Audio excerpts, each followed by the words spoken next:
आज हम आपको डीएनए के महत्वपूर्ण तथ्यों के साथ साथ इसके खोजकर्ता और इसके कामकाज के बारे में आपको विस्तार से बताएंगे। डीएनए का पता लगाने के लिए सबसे महत्वपूर्ण भूमिका बाल और त्वचा की होती है, क्योंकि बालों और त्वचा में सबसे अधिक डीएनए की मात्रा पाई जाती है।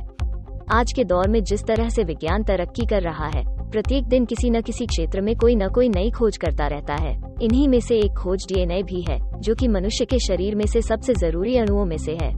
हमारे शरीर की लाल रक्त कोशिकाओं को छोड़कर लगभग शरीर की हर कोशिका में डीएनए या जेनेटिक कोड होता है। डीएनए द्वारा किसी व्यक्ति के पारिवारिक संबंधों के बारे में बहुत आसानी से पता लगाया जा सकता है। रियल लाइफ में तो कभी फिल्मी दुनिया में कहीं ना कहीं डीएनए टेस्ट के बारे में जरूर सुना होगा। साइंस और डॉक्टर्स की दुनिया में डीएनए की खोज बहुत ही महत्वपूर्ण मानी गई है। आज हम आपको डीएनए की परिभाषा के बारे में पूरे विस्तार से बताएंगे और इस विषय पर पूरी चर्चा करेंगे। पेट में पल रहे भ्रूण को उसके माता पिता के गुण सूत्रों द्वारा 23 जोड़े डीएनए प्राप्त होता है। प्रत्येक जोड़े में से एक पिता द्वारा और एक को माता द्वारा विरासत में प्राप्त होता है। इन 23 जोड़ों के परमाणु न्यूक्लियर गुणसूत्रों को डीएनए के रूप में जाना जाता है। मनुष्य के शरीर की रचना विभिन्न प्रकार की कोशिकाओं और अणुओं से मिलकर होती है। लिविंग सेल के क्रोमोसोम में पाए जाने वाला तंतुनुमा अणु को डीएनए कहते हैं। इन्हीं में से एक अणु जो मनुष्य के शारीरिक संबंधों को बताता है, डीएनए कहलाता है। यह एक घुमावदार सीढ़ी की तरह होती है।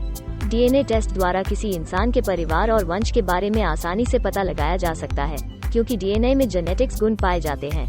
डीएनए द्वारा भाई बहन, माता पिता या सगे संबंधी कौन है, यह निश्चित रूप से पता लगाया जा सकता है। 1953 में डीएनए की खोज जेम्स वाटसन और फ्रैंकिस क्रिक द्वारा की गई। जेम्स वाटसन और फ्रांसिस क्रिक को 1962 में डीएनए की खोज के लिए नोबेल पुरस्कार से सम्मानित किया गया था। किसी भी इंसान का यदि डीएनए टेस्ट करना हो तो उसके लिए उसके बाल, खून, स्किन का सैंपल चाहिए होता है। मनुष्य जीन्स में 46 क्रोमोसोम मौजूद होते हैं।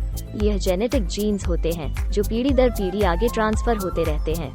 इसमें आपकी जेनेटिक प्रॉपर्टी की सारी जानकारी शामिल होती है। आपको आपकी आने वाली अगली पीढ़ी के आँखों का रंग, बालों का रंग कैसा होगा, इसके बारे में पता चल सकता है। आगे आने वाले समय में कौन कौन सी बीमारियां जो कि जेनेटिक है, उसके बारे में भी पता चल जाता है। डीएनए हमेशा अमर रहता है, क्योंकि यह पीढ़ी दर पीढ़ी आगे चलता रहता है। यदि किसी इंसान का डीएनए चेंज हो जाता है तो यह सेल्स में दोष की वजह से होता है, जिसे म्यूटेशन कहते हैं। कोई केमिकल या किसी वायरस की वजह से भी डीएनए चेंज हो सकता है। अब हम यहाँ पहुँच ही गए हैं, तो अब इसका प्रकार के बारे में भी जान लेते हैं। डीएनए की संरचना को डबल हेलिक्स कहा जाता है। इसके बारे में पूरे विस्तार से वाटसन द्वारा लिखी पुस्तक द डबल हेलिक्स में लिखा है। डीएनए का निर्माण न्यूक्लियोटाइड नाम के अणु से मिलकर बना होता है। न्यूक्लियोटाइड के 3 प्रकार होते हैं। नंबर 1 फॉस्फेट अणु, नंबर 2 शुगर अणु, number 3 nitrogen base. Nitrogenous bases DNA की संरचना बनाते हैं। यह 4 प्रकार के होते हैं। Number 1 adenine, number 2 guanine, number 3 thymine, number 4 cytosine. हमें आशा है कि हमारे द्वारा दी गई डीएनए के बारे में जानकारी आपको बेहद ही पसंद आई होगी। अगर कुछ बाकी रहा हो तो आप कमेंट में हमें जरूर बतलाएं। अभी के लिए अलविदा। अब हम अगली वीडियो में मिलते हैं कुछ रोचक जानकारी के साथ।